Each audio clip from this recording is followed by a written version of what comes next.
Take a moment right here, feeling like it's out gear. Running, running, no. Keep running low.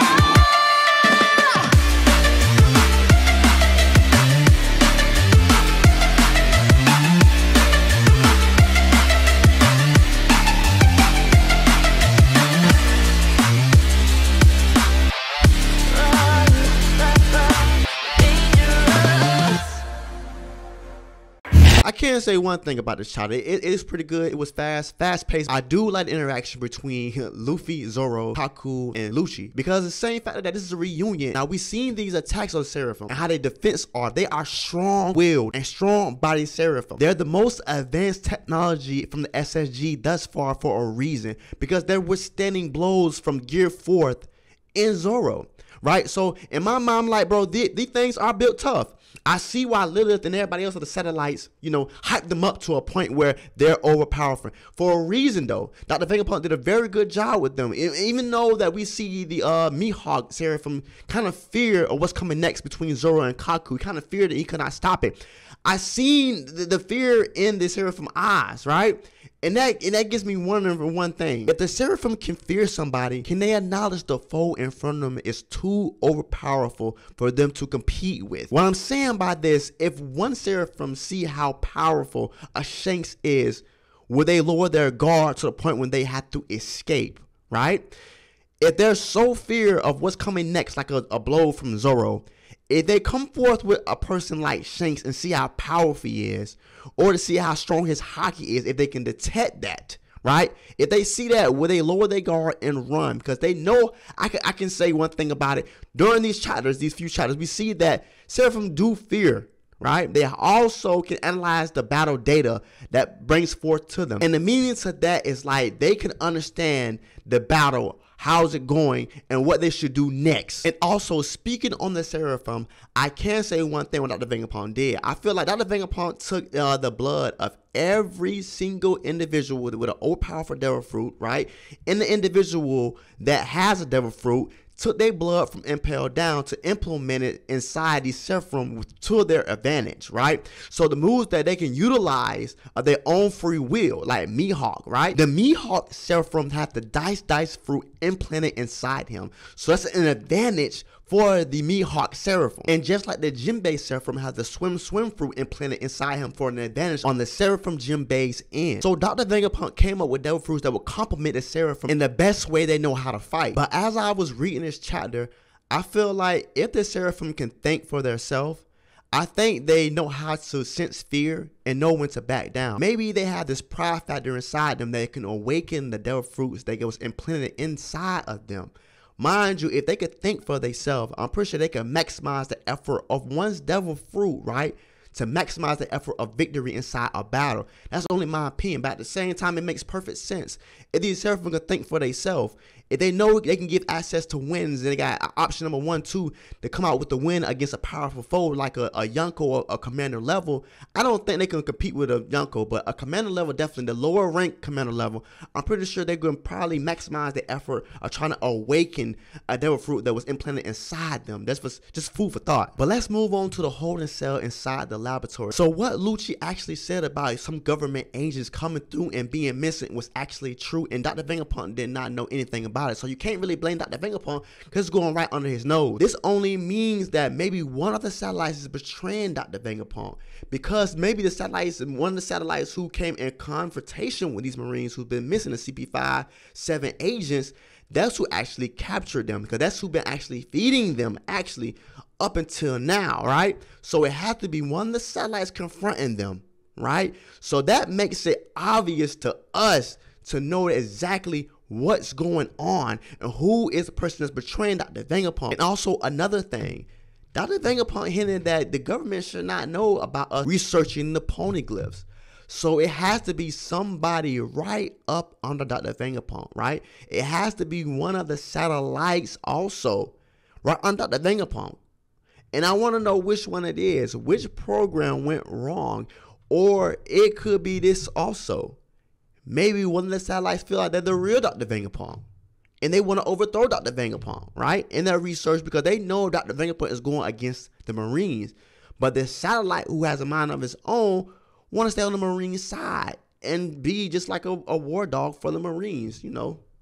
What everybody else want to do. They don't want to be killed. So whoever you think is the satellite that's going against Dr. Vegapunk, let me know in the comments down below. But we have to get to the main event, and that's the last pages of this chapter with Shanks and Eustace Captain Kidd, bro. Now, to explain well, we see Shanks talking to Han, doing the same thing, following the same wave as when Luffy was first meeting Shanks and he wanted to go aboard Shanks' ship. Now, as Oda is actually writing these pages, we see that we're not getting a good glimpse of everybody in one, except for you got, you know, Beckham and Shanks, right? And Yasopp just talking. But we find out that the Han and the rest of these people are giants, and we're actually on the edge of Elbaf, one of the ports there. So at the same time, I'm feeling like, what is Oda putting Law and Eustace through? Mind you, I feel like Law has it more easy because he has not have a full-blown Blackbeard's ships, members of Blackbeard. It's just a few of them. But Eustace Captain Kidd is actually finna face one of the vanguard, I would say, of Shanks in a few battles in Brogy and Dogi. Like, I don't think Eustace Kidd is ready for this just yet. Dory's there. Brogy is there. Like, he has some people alongside him that will fight, but they cannot compete, right, with the officers of the Red Hair Pirates. Like, you have to stop for a second here, bro. Like, we all need to know that Eustace Captain Kidd is not ready for Shanks just yet. He barely was ready for Big Mom.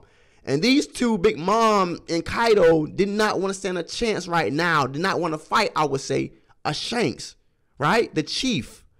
So what makes you think when you had help with Law fighting Big Mom and barely won almost, you have a shot one-on-one with Shanks? Now, it's going to come in terms of something else, right? Shanks actually wanted to destroy you, or he wanted the Ponegliff Rubbins. That's what he going to tell Rockstar to go tell Eustace. Now, in all efforts, Eustace is not going to beat Shanks. I don't know what your favorite YouTuber is telling you, like, or people are trolling this right now. And it's bad to say, but people are trolling this right now thinking Eustace will stand a chance to get Shanks right now. And it's bad. Shanks has a few of his fleets with him. Shanks have his chiefs with him. I don't think Eustace Captain Kidd can even beat Ben Beckett right now. But there's a reason why Law and Eustace is going through this right now and not Luffy. It might sound crazy, but I want to let you know what's on my mind when I read these last pages. Eustace is going to come to a defeat. Eustace can always have another copy of his running Poneglyphs on his ship. Eustace will actually, hopefully, he would let his pride go and just take the other defeat. Because he's definitely going to die or lose another arm before he can tell Luffy what happened, right? And I feel like with this encounter between Shanks and Eustace Captain Kidd, it's going to go something like this. Either there's a few ways. Eustace Captain Kidd is going to be utterly defeated and have to give away his Poneglyphs, Rubbins, for Shanks can continue his voyage. Eustace is going to stay at Elbaf to get information from Sao, or he can continue his voyage. But Shanks is definitely going to have a few words with Eustace, for Eustace can tell Luffy exactly what's going on and how we can be a powerful foe like Shanks. Eustace, Captain Kidd, will hold down on his pride and let Luffy know. It's going to go something like this. Luffy, I'm letting you know, man, this man is nothing like Kaido and Big Mom. This man is way more powerful. This man is going to kill you if you face him right now. We teamed up already. You are a great teammate. Nothing like Appo and Bassel. We can do this again because I have to take down Shanks. How he utterly embarrassed me. So in my opinion, during Laugh-Tale, the great battle of Laugh-Tale, I'm pretty sure that Shanks is going to be there. A lot of pirates are going to be there if Shanks have not been taken out just yet. A few people are going to be there, and I feel like Luffy, knowing well he has to also compete with Shanks, he going to have to team up. These Yonko are powerful. You seen firsthand, these Yonko are powerful, and it gets powerful every step after you beat one. right? So the next Yonko gonna be way powerful than Kaido. So you'll need something to beat the next Yonko you face, Luffy. So he gonna need all the help he needs to beat these new Yonko in this final saga. So he gonna need all the help he needs. So does Eustace, and so does Law, right? Now, I can't say Law has it easier than Eustace right now, because Law can actually die. I'm pretty sure Blackbeard wants Law Devil Fruit. I don't know how Law can actually convince, Blackbeard, unless he want to get up under Blackbeard, where it could be a way out, or he has a perfect example on how to escape Blackbeard, because right now it's not looking good for Law up against Blackbeard. So I can't wait to see what's going on with Law. I would want Law versus Blackbeard in this chapter, other than Shanks versus the outcome, of Eustace Captain Kidd, right? Because I feel like right now Law have it worse than both of Kidd and Luffy right now, right? Like Luffy may face off with a Gurusei. Luffy may face off with Jay Garcia, Saturn, in the next few chapters coming forth. Now, Shanks can easily beat Eustace Captain Kidd, but Eustace can get out of it by giving him a rogue Ponegliff rubbing, right? So Shanks can go on his voyage. Law may be dead already as we speak, or Law may be teaming up with Blackbeard, or Law took significant damage to his crew and himself, where he gonna be at a bad level to continue his voyage, right? Blackbeard is leaving with something. I'm leaving here with something. You know what I mean? I'm from around the way. I'm leaving with something. So we can anticipate the worst with Law, but I don't think Oda would just kill Law off just yet. I think Law is going to be there on a fighting voyage with Luffy and Eustace Kidd at Laugh with this amazing battle, right? Now, this chapter was so good. It was short, but it was so good and decent. Thanks for watching. Like, comment, subscribe to get more of me and more One Piece content, because I'm giving you it every week. Every other break, I'm giving you it. Don't worry. I got some few things coming in. Your boy is at 2K subscribers, so I'm also giving away a PS5. Click on the link down below to follow me on Twitter to get more updates on the PS5 giveaway. I got you. Keep it locked in. I'm Monkey D. Schyver, and stay safe.